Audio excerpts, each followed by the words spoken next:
Bonjour Louise, Bonjour et Marie-Thérèse. bonjour toutes les personnes qui nous regardent. Alors là, c'est la deuxième vidéo avec Louise Gervais. Voilà. Donc, je m'appelle Marie-Thérèse Delec aussi, pour me présenter. Et nous commençons la deuxième vidéo des petites histoires de Louise. Donc, c'est les années 80. Nous sommes dans les années 80, Louise, et nous allons commencer par l'informatique.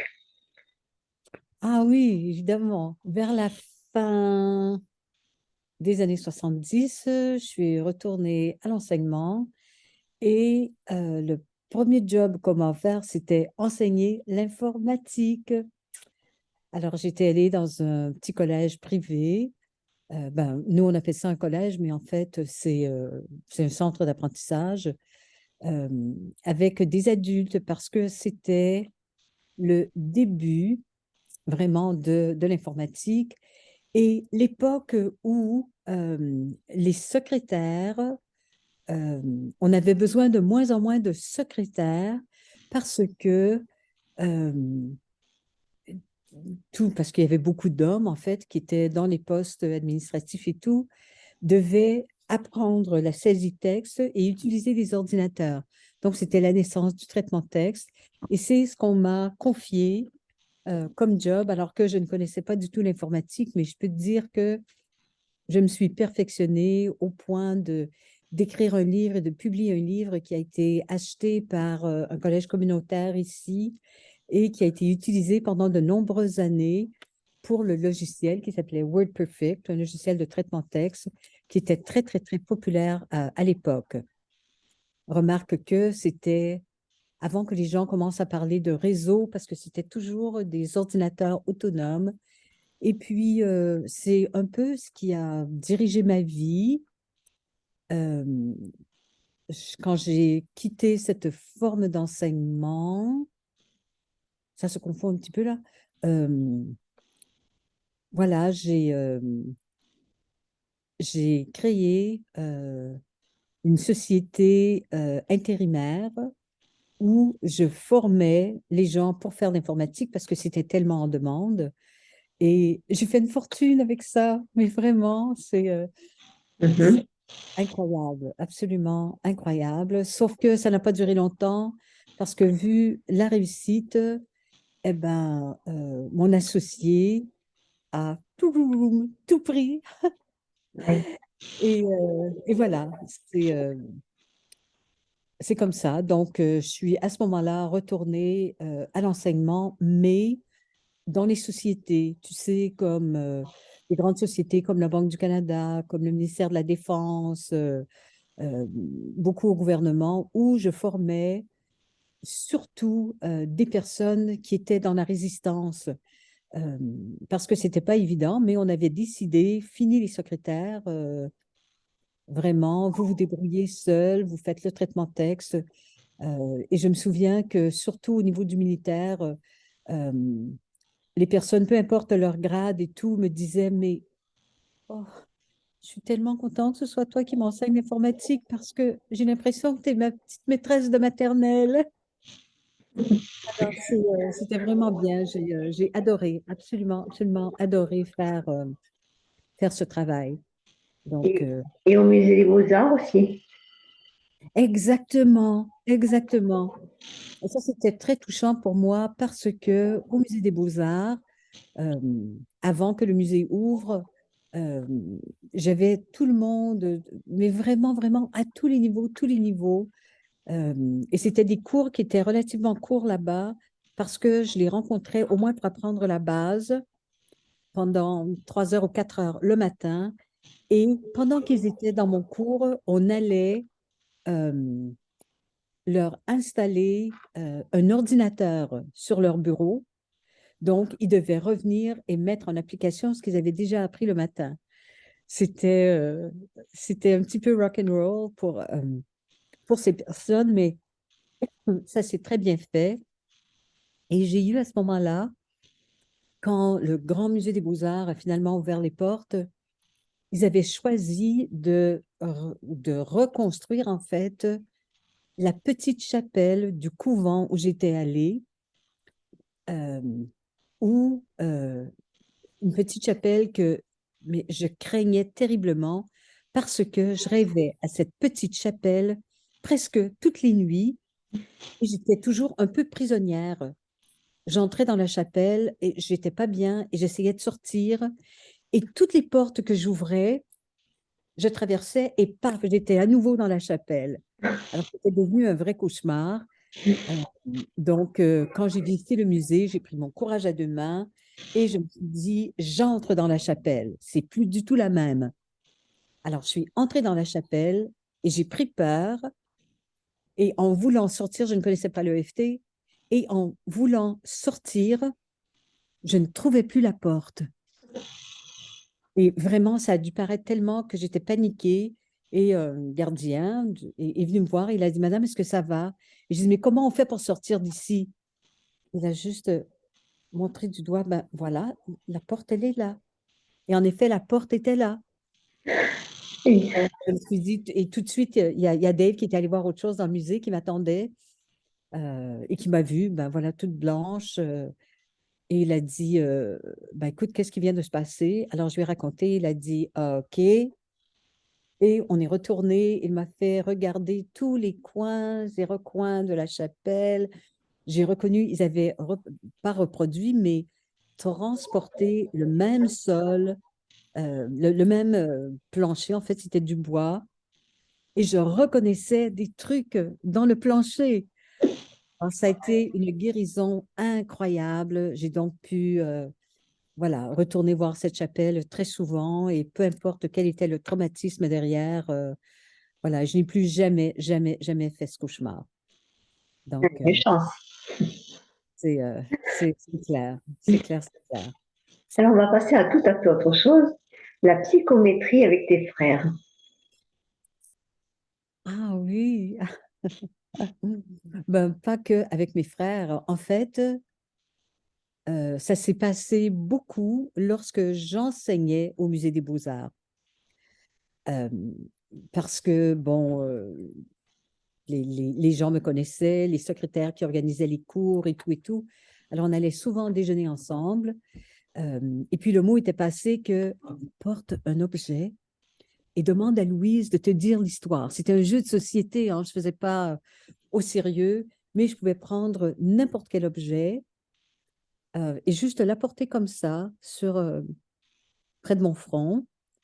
Euh, ah oui, ça c'était aussi, je me rappelle plus exactement, c'était dans les années 80. Euh, et voilà, je ressentais plein de choses. Je ressentais des choses dans mon corps, j'avais des odeurs, je voyais un des incidents que je raconte toujours tellement c'était frappant, c'est que j'ai vu passer devant moi un grand voile blanc et je savais que c'était un voile de mariée. Et j'ai vu une personne dans un fauteuil roulant, enfin plein de trucs. Et quand j'ai raconté à la dame, elle m'avait apporté une bague ou une alliance. Elle a dit, ben, c'était à ma grand-mère qui était dans un fauteuil roulant. Je crois qu'elle avait perdu son mari à la guerre ou je ne sais pas. En fait, c'était exactement, exactement ce que j'avais vu. Je ne connaissais pas l'histoire précisément, mais j'ai continué longtemps, longtemps, longtemps. Et ça aussi, c'est un truc que j'ai arrêté pendant un petit moment, juste parce que j'avais peur d'aller en enfer, je te jure. Et je croyais en plus, je croyais que c'était un don, que j'étais la seule à posséder. Euh, et, euh, et voilà, je le faisais, tu comprends, Marie-Thérèse, je le faisais vraiment avec ego. Je me trouvais super bonne quand les gens arrivaient vers moi pour me demander de lire un truc. Je faisais pas le geste, mais à l'intérieur, c'était regardez comme je suis bonne. Mais ça va pas. C'était pas ça ma raison d'être sur Terre, évidemment. Là, je le refais, mais juste pour enseigner aux autres à le faire. Oui, avec Et conscience. évidemment, et maintenant, en respectant beaucoup, beaucoup tous les enseignements de Lester Levinson, de José Silva, de Nassim Haramein, de Michael Tellinger, euh, vraiment, afin que ce soit un cadeau pour l'humanité. Ça n'a plus rien à voir. Tout à fait. C'est également les enseignements de mon autre mentor, Tom Tam. Tu vois, Mhm. Ouais. maintenant, c'est complètement différent. C'est plus du tout dans l'ego. Mais je pense que c'est pour ça que j'arrêtais. Tu vois, je commençais un truc et j'arrêtais parce Mhm. que je savais que c'était pas juste. Ouais. Tu vois. On n'est pas sur Terre pour se glorifier, c'est impossible. Non, c'est pas apporter du bonheur à l'humanité. Ah non, justement. Alors, on va parler du tarot aussi. Eh ben, c'était la même histoire. Je savais aussi petite que euh, je regardais les cartes et ma mère avait probablement dit, parce que dans la famille de mon père, avec les origines irlandaises, il est clair que euh, lire les feuilles de thé, lire les cartes, c'était pas les tarots, mais lire les cartes, oh, c'était, ben, tout le monde le faisait, mais pour ma mère, c'était horrible parce que c'était des superstitions, c'était diabolique, c'était tout ça. Euh, et les tarots, je me suis pas vraiment lancée dans les tarots. J'étais peut-être allée voir une ou deux personnes qui lisaient, mais je préférais aller voir des personnes qui lisaient les cartes, tu vois, 52 cartes. Mhm. On joue aux cartes. Et moi, je m'amusais à le faire aussi. Je voyais les chiffres.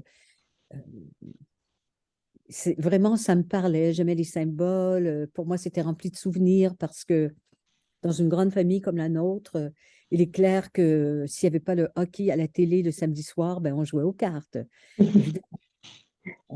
Et puis, c'est une de mes clientes, justement, quand j'avais mon service intérimaire, euh, qui m'avait offert, elle m'avait invité chez elle, et puis elle m'avait offert un vieux jeu de tarot. Euh, et puis j'avais accepté, mais j'ai eu peur quand j'ai commencé à voir ce que je voyais dans les tarots. Oh, j'ai eu extrêmement peur. Ma mère était toujours vivante à l'époque, et puis j'aurais certainement jamais voulu lui dire. Euh, et à un moment donné, j'ai vraiment, vraiment senti l'appel. J'y suis revenue. Euh, C'était aussi peut-être vers la moitié des années 80 où j'ai décidé de faire contre-rémunération.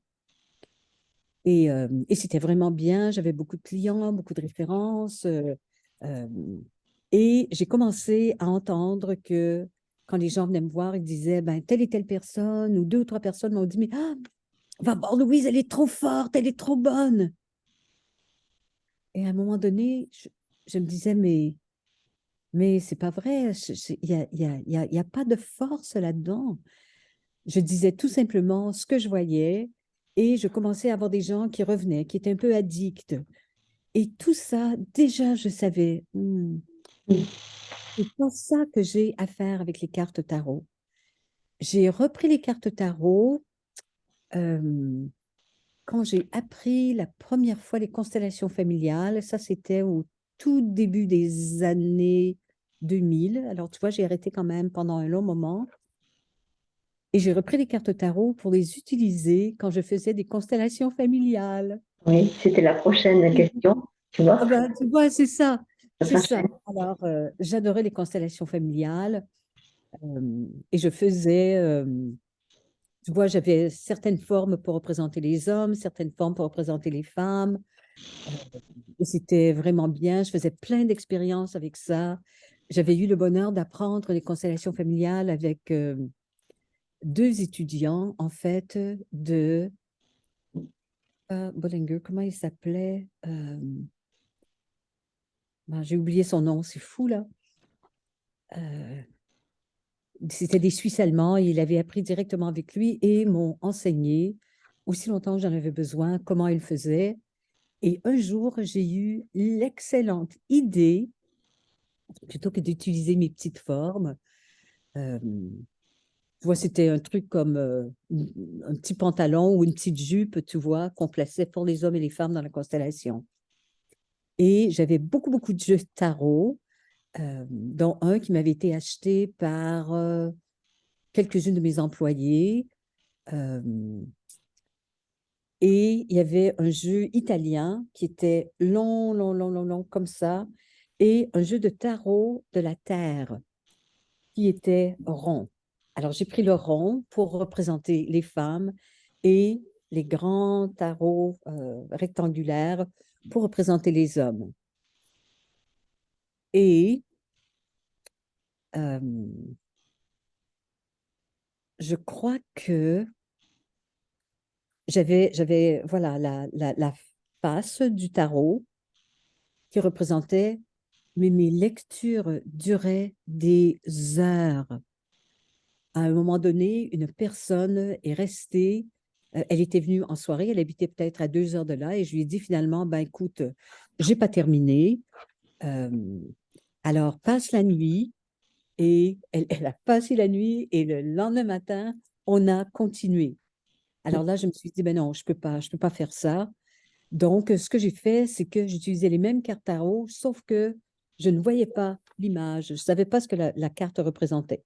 Et on les plaçait, et je faisais ma lecture comme je faisais autrefois. Ça pouvait prendre juste en individuel comme ça, parfois 1 heure, mais c'est quand on tournait les cartes, je te jure que les cartes avaient été dessinées parfaitement pour ce que j'avais vu dans les tarots.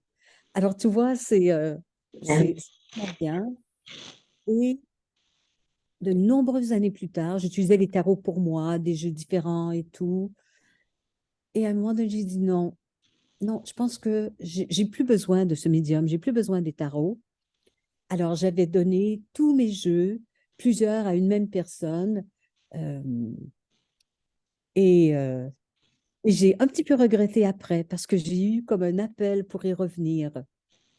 Donc, je crois que j'ai retrouvé voilà, en nettoyant mes livres et tout, euh, quelques jeux qui avaient été coincés ici et là.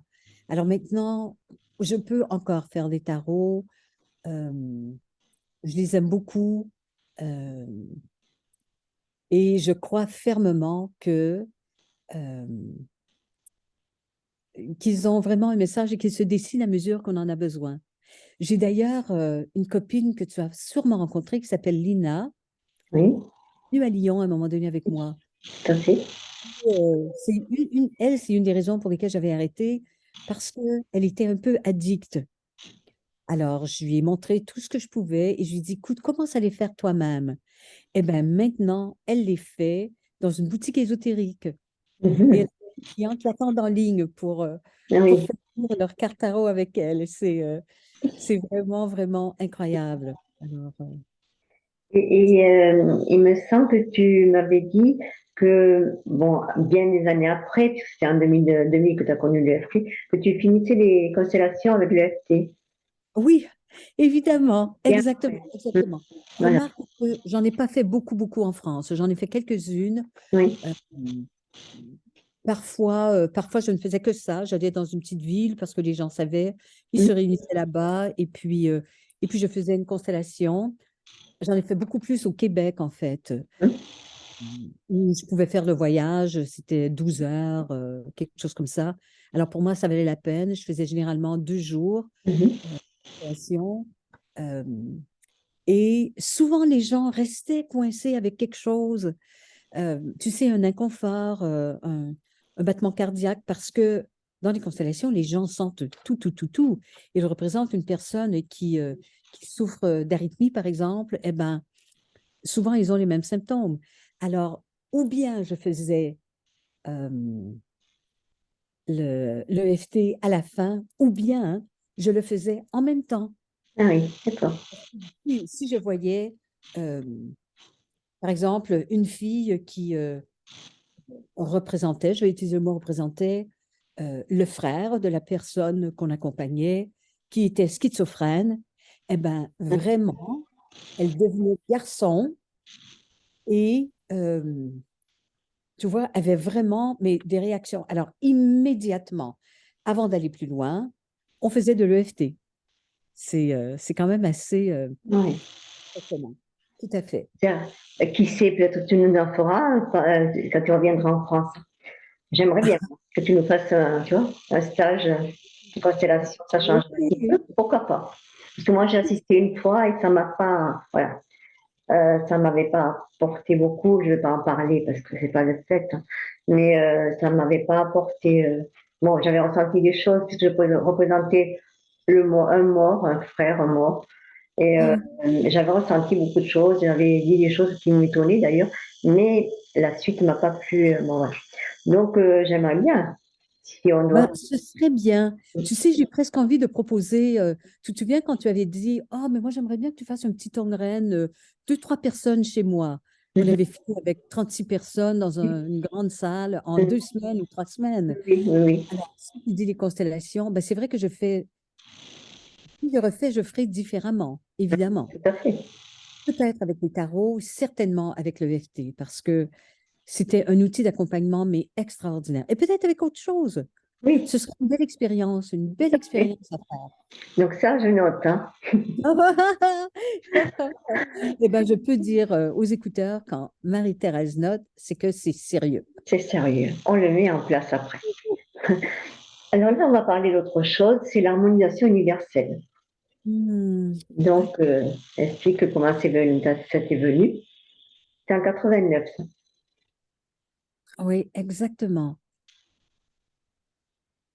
Exactement, c'est ça. Tout de suite après la naissance de Sana, avec une personne que je connaissais déjà depuis fort longtemps, je connaissais depuis début des années 80. Euh, Est-ce que je connaissais déjà depuis les années 80? Je me souviens plus. Oui, oui, oui, oui, oui, parce que c'est une de mes employées au service intérimaire qui m'avait présenté Serge. On est toujours restés amis hein, depuis, je ne sais même plus depuis combien d'années, 33 ans, 35 ans peut-être. Et exactement, je pratiquais à ce moment-là comme, j'essaie de me souvenir si je pratiquais comme naturopathe, je ne me souviens plus, les dates se confondent un peu. Non, c'est pas la naturopathie. C'est plus tard, je crois. Oui, c'est ça. 90, me semble. Alors, ah oui, oui, ça a dû être un petit peu après, parce que c'est Serge que j'avais rencontré. euh, et, ah non, je pratiquais pas la naturopathie, je pratiquais le Reiki Ah oui, d'accord. à ce moment-là. Et, attends, répète ma question, parce que là, je suis toute confuse dans mes dates. L'harmonisation universelle, donc c'était par Harmonisation Serge universelle, Grambois. exactement. Voilà, à Exactement. Toronto. Et voilà, c'est mon ami Serge qui accompagnait beaucoup, beaucoup de personnes avec des cancers, qui me référait les gens, où je faisais un travail énergétique. Mhm. euh, et euh, Serge canalise. Et à un moment donné, dans une canalisation qu'il faisait juste pour moi, Chris, qui était le nom de ce groupe, de cette entité qui était canalisée, m'a dit, je vais te faire un cours privé. Ah non, non, non, ça c'est autre chose. C'est Toi, mais ça me fait rigoler. après. C'est ça. Tu vois, c'est vrai que tout se confond. Je pense que c'était déjà tout préparé. Alors, C'est vrai que dans l'espace-temps, tout se mélange. maintenant, Et oui, comme on a fait un peu dans l'ordre, donc on va exactement, faire sortir. exactement, parce que tout me préparait à autre chose. Tout à fait.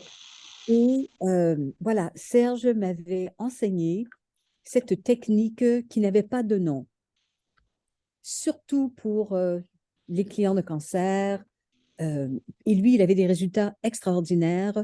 Un Amérindien lui avait donné une espèce de recette où il utilisait de la cire d'abeille, de la résine de bouleau euh, pour faire des cataplasmes. Et comme lui avait reçu des menaces, on disait qu'il pratiquait la médecine sans médecine ou quoi que ce soit. Et il m'avait apporté des cartons remplis de tout ça en disant, ben, euh, continue à faire parce qu'on accompagnait les soins euh, de, de cette harmonisation qui avait été canalisée. Alors, j'ai arrêté de me limiter aux personnes qui avaient des cancers, mais j'ai toujours continué l'harmonisation universelle et encore aujourd'hui, et ça fait très longtemps. Et je découvre dans l'harmonisation universelle plein de trucs. Comme par exemple, je comprends maintenant partout où, surtout en devenant naturopathe et en apprenant plein de choses, partout dans l'harmonisation universelle où on harmonise vraiment, on fait tout le tour du corps et partout où on pose les doigts, il y a ou bien des artères principales qui passent par là, des articulations, des chakras secondaires, des concentrations de ganglions lymphatiques. Alors, tout était absolument bien réfléchi et j'ai découvert ça dans plein d'autres études, plein de lectures. Euh, et voilà, c'était un cadeau absolument universel et à un moment donné, ben, j'ai choisi de lui donner un nom. Ça a juste été inspiré. Mhm. Je l'ai appelé l'harmonisation universelle. Et à un moment donné, j'ai commencé à le faire. On pouvait le faire sur soi-même, mais quand j'ai découvert le Tongren, tu vois, en 2008, je crois, j'ai commencé à faire de l'harmonisation universelle sur la poupée Tongren.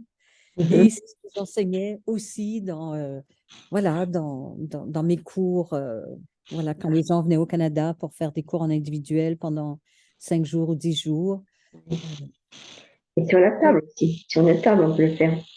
Exactement, exactement. Je ne l'ai pas beaucoup enseigné en France. Il y a juste des fois où, euh, quand je faisais les bars, par exemple, ben, j'ajoutais une demi-journée pour enseigner ça à tout le monde.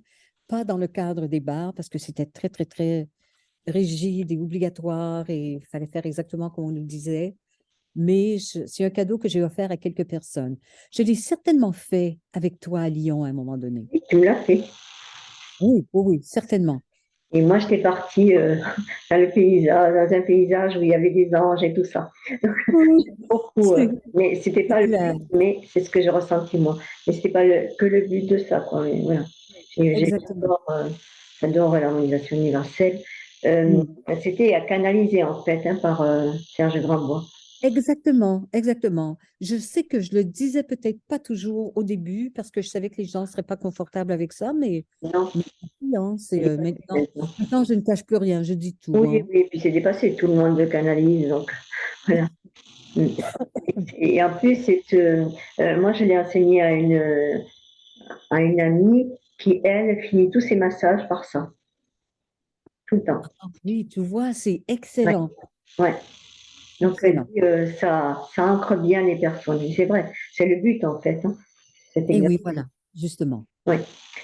Alors nous allons passer à la photolecture aussi. Ouais. Ah ben, la photolecture, c'est quand Sana, faisait l'école à la maison déjà, elle était toute petite. Alors, je ne me rappelle pas exactement. 97. De toute façon, c'était dans les années 80, parce que j'aimais tout. C'était la toute première fois, j'avais commandé sur cassette le cours de photolecture euh, avec d'autres cours d'une société aux États-Unis.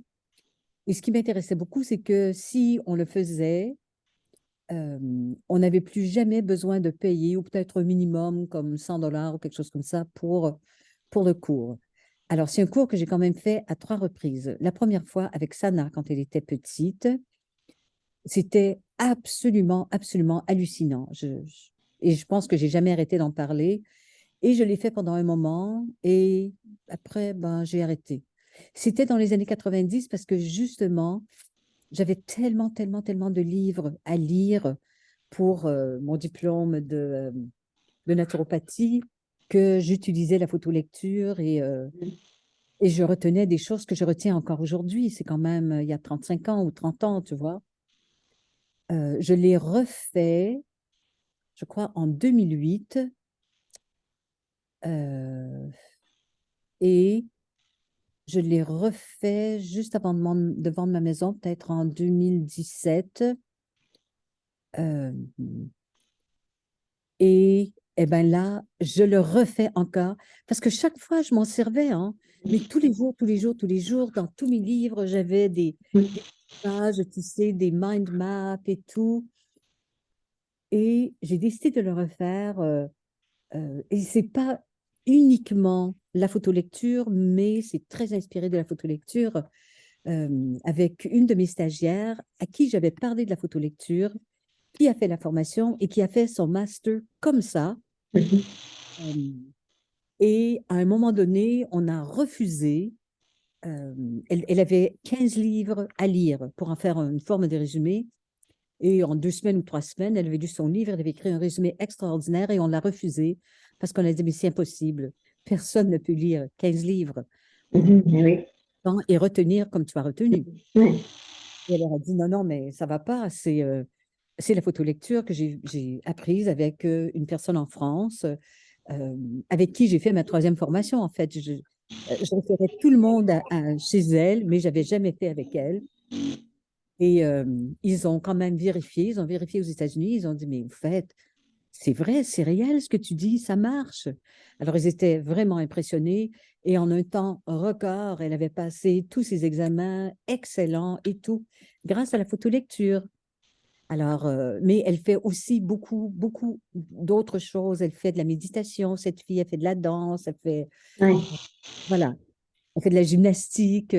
Mhm. Donc, c'est une personne excellente pour l'enseigner. C'est d'ailleurs un cours. Oui, c'est ça. C'est une présentation de photolecture et autre chose euh, qui, euh, qui est toujours en vente, mais en passant par, c'est pas sur ma plateforme. Je peux donner aux gens les coordonnées de Sophie.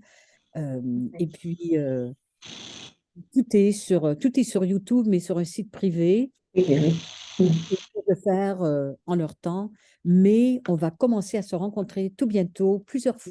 euh, plusieurs fois par année, peut-être tous les mois, tous les 2 mois, pour créer un groupe de soutien, Mhm. pour que, surtout pour moi, pour que je ne commence pas à le faire et qu'ensuite j'arrête.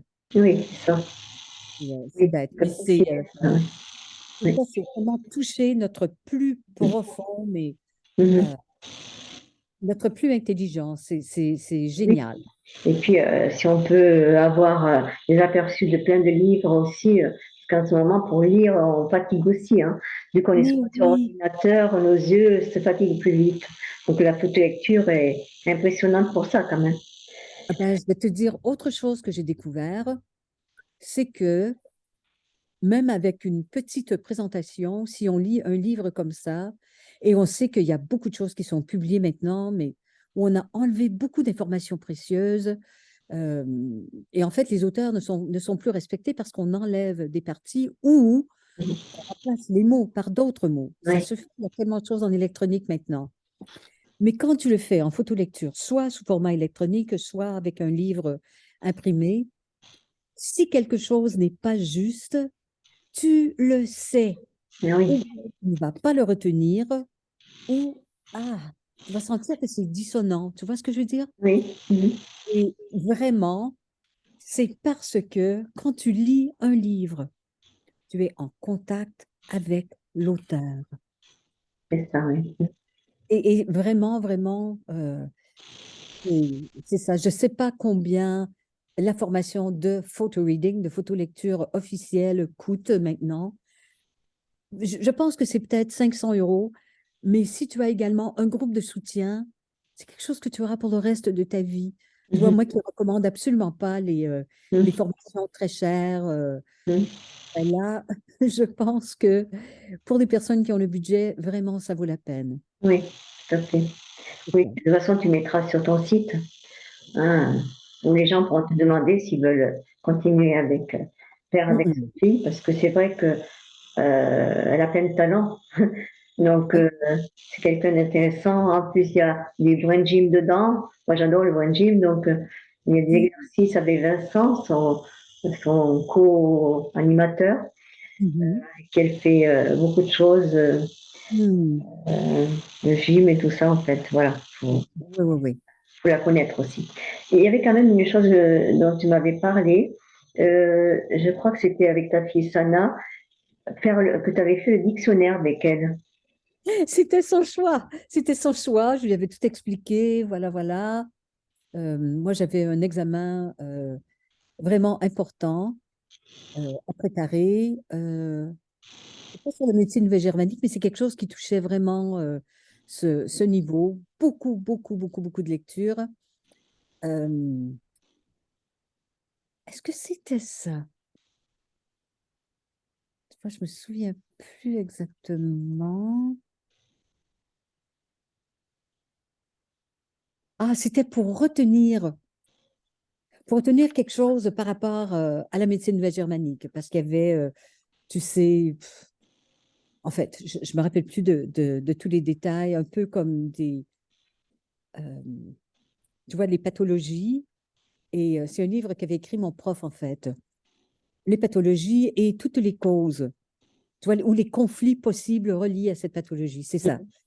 Et j'y avais dit, écoute, tu vas me poser trois questions. On descendait un peu en onde alpha. On faisait une petite méditation au début et j'avais évidemment passé toutes les pages. Il y avait, je sais pas, 600 pages de trucs. Et elle m'avait posé trois questions et j'en ai eu deux absolument justes et l'autre, ça cliquait pas. C'est peut-être parce que la question n'était pas claire, je ne sais pas. Alors, je l'ai fait avec elle. J'ai dit, quel livre est-ce que tu veux choisir? Elle a pris le dictionnaire, le petit Robert, en fait. Mhm. Alors, elle a fait tout l'exercice, elle a aussi médité, voilà. Et je lui ai posé trois questions. Elle en a eu deux sur trois. Et la première, c'est que j'ai ouvert comme ça, j'ai lu un mot. Je savais bien qu'elle ne connaissait pas ce mot-là. Elle m'a donné une définition avec ces mots à elle. J'ai choisi autre chose. Et, j'ai dit le mot. J'ai dit, c'est sur quelle page? Alors, elle m'a donné non seulement la page qui était à gauche et dans la colonne de droite à gauche. Non, mais c'est absolument, absolument incroyable. Et elle était toute petite. Donc, euh, donc c'est ça. Je pense qu'elle, elle est tombée dedans quand elle était tellement petite que elle ne fait plus de photolecture maintenant, mais elle se souvient de tout, hein. Ah oui. Mhm. Tout, tout, tout, Oui, on peut y revenir en plus, hein. Ah oui, c'est ça. Alors, ben voilà, ça, c'était ma petite expérience avec Sana. euh, et j'en ai eu plein d'autres après.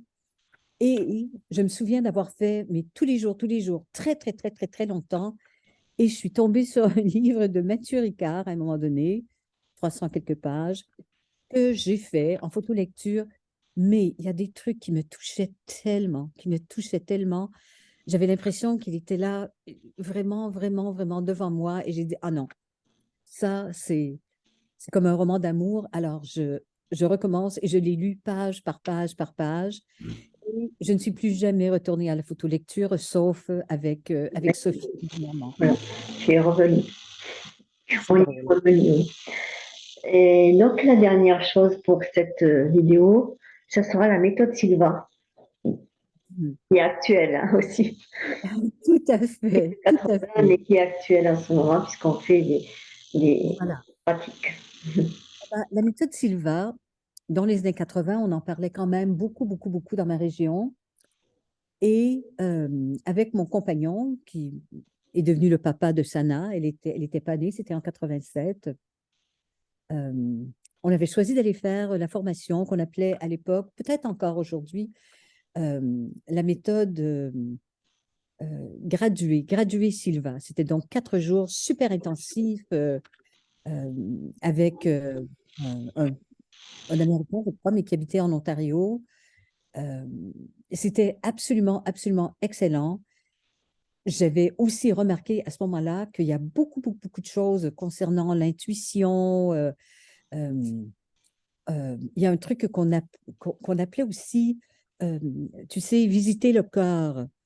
Euh, Moi, j'avais fait ça avec une toute petite qui avait peut-être 7 ans et c'était absolument hallucinant. Moi, je savais déjà faire, alors ça comptait pas, mais Mais quand je suis sortie de là, vraiment, ça a transformé ma vie. J'ai utilisé plein de trucs. J'ai perdu beaucoup, beaucoup, beaucoup de livres avec des inondations et tout et tout. Mais les livres de Silva, jamais. Je n'ai jamais perdu mes livres. Alors, j'y revenais à tout moment. Euh, je ne l'ai jamais enseigné, mais à l'occasion, je racontais des petites histoires entourant la méthode Silva.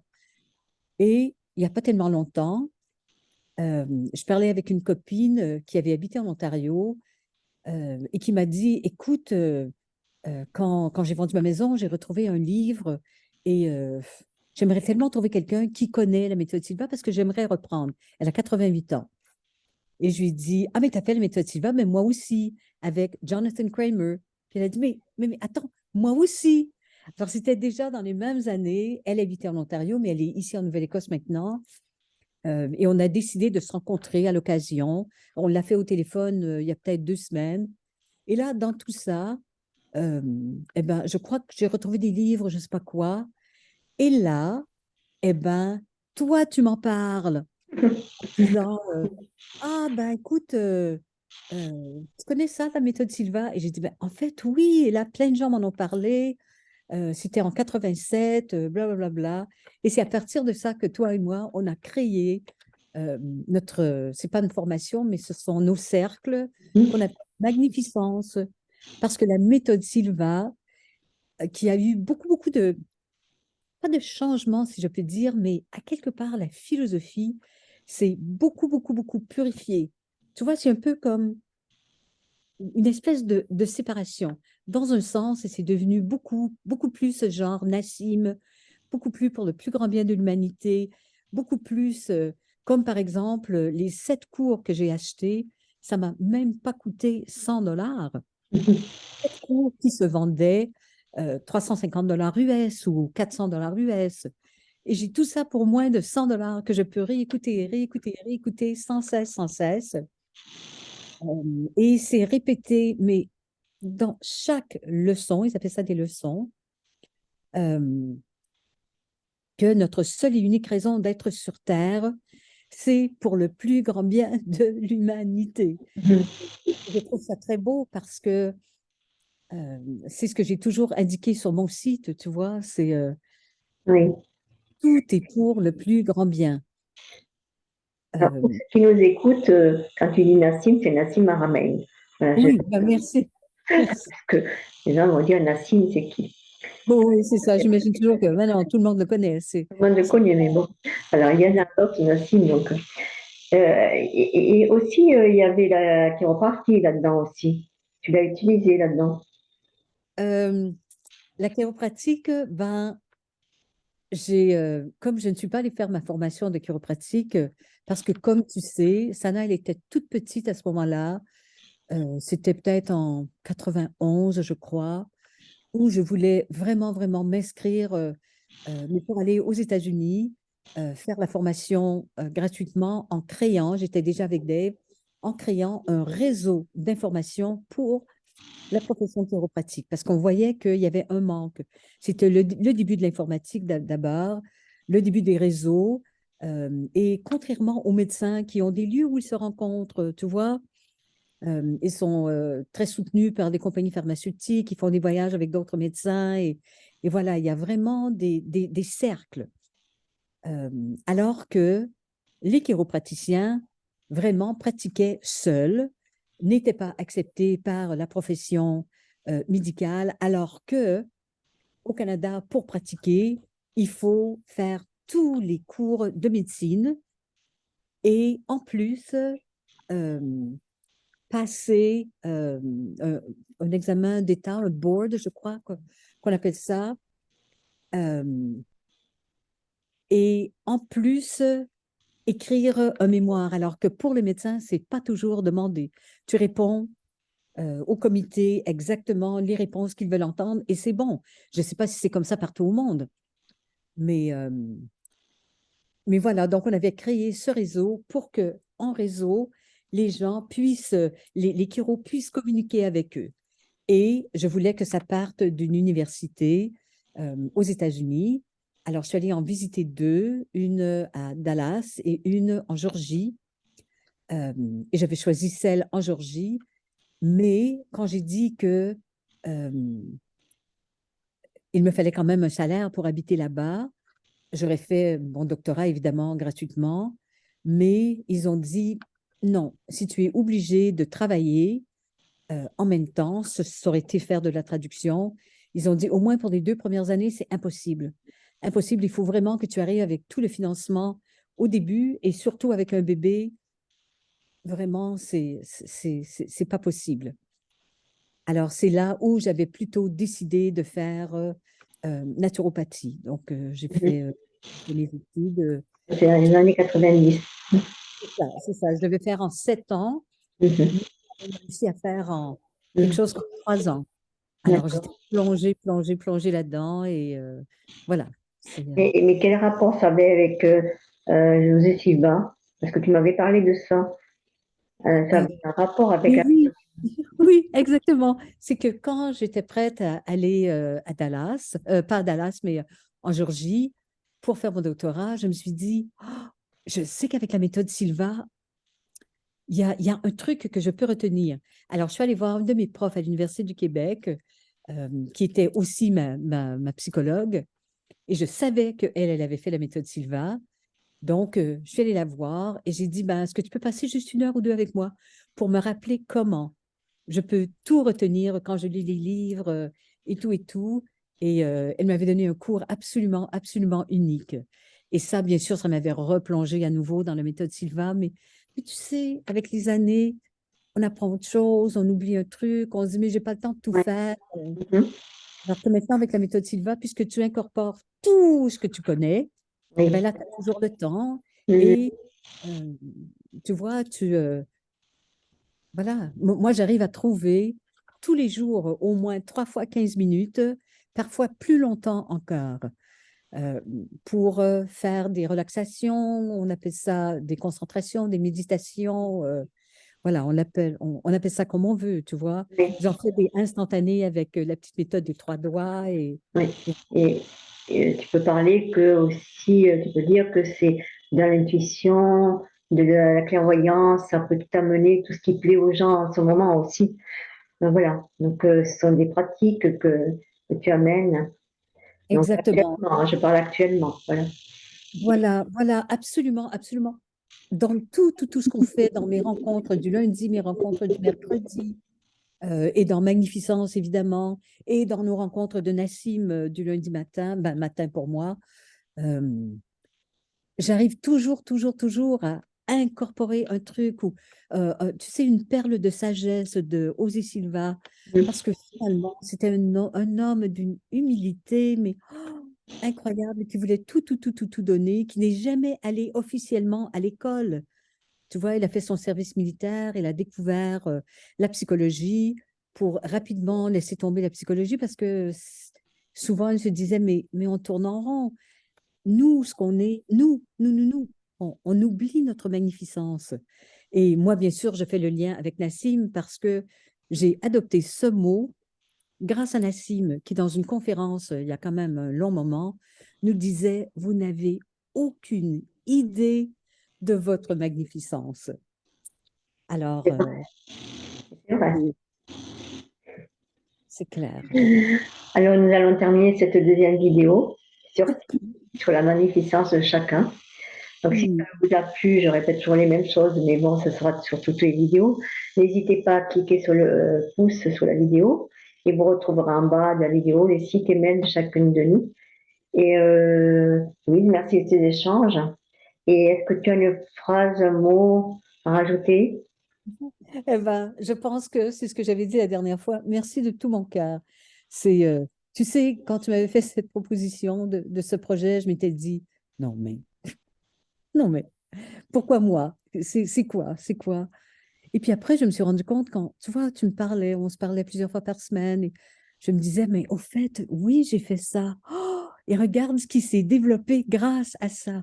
Et tout, je te jure, tout ce que j'ai fait dans ma vie, c'est toujours d'actualité et c'est toujours pour le plus grand bien. Parce que sans ça, tu sais quoi, je ne serais pas là. Ah oui, c'est ça. Je ne serais Non pas là. plus. Non plus. Non, c'est ça. te suivront ne seront pas là non plus. Oui. Et en fait, le mot, et José Silva le répète tout le temps, et c'est que, bien sûr, quand on a choisi de venir ici, on, on savait pourquoi on venait et on est arrivé ici équipé complètement pour accomplir notre mission. On a tout, on a déjà tout. Alors, ces folles histoires de il faut acheter ceci, il faut acheter ça, il faut acheter l'appareil, il faut acheter l'autre machine, il faut s'inscrire à tel et tel cours, il faut signer des formulaires de cop. Non, non, non, non. Osez Silva, c'était pas du tout. C'est l'espèce d'entreprise ou de système qui a été créé avec ce qu'il a apporté, qui impose vraiment ça parce que tout ce qui est copyright, en fait, ben, c'est pas tout à fait vrai. Il y a des personnes qui mettent des copyrights sur certaines choses afin que ce ne soit pas copié pour le vendre. C'est ça, oui. Exactement. Alors, dans ce sens-là, c'est bon. Et je crois que certains des enfants de José Silva et José Silva lui-même, c'était vraiment leur idée. Mais d'autres, c'est ça, tu peux passer devant les tribunaux, c'est les démontrer qu'il y a un copyright sur quelque chose. Mais là, de ce que José Silva a fait, tout remonte à plus de 20 ans, c'est clair. Comme c'était très ancien, ils ont remis un nouveau copyright en 2020. Euh, non, en 2000, excuse, en 2000. Mais là, on est en 2022. Mhm. Ça fait plus de 20 ans. Et après 20 ans, les copyrights ne tiennent plus, tu vois? Ah, d'accord. Et, c'est sûr. Alors, ben voilà, c'est ça mon dernier mot. Tout ce Oui. que vous aimez, tout ce que vous avez entendu, vous pouvez trouver des trucs sur YouTube, c'est gratuit, des lectures de son livre, peut-être des groupes de soutien, mais ça, je ne suis pas certaine. Et c'est à partager autant que possible. Voilà. Mouah. Et puis moi, je vais rajouter, n'oubliez pas que l'amour est le moteur de la vie et à la semaine prochaine. Bye bye. Mouah. Bye.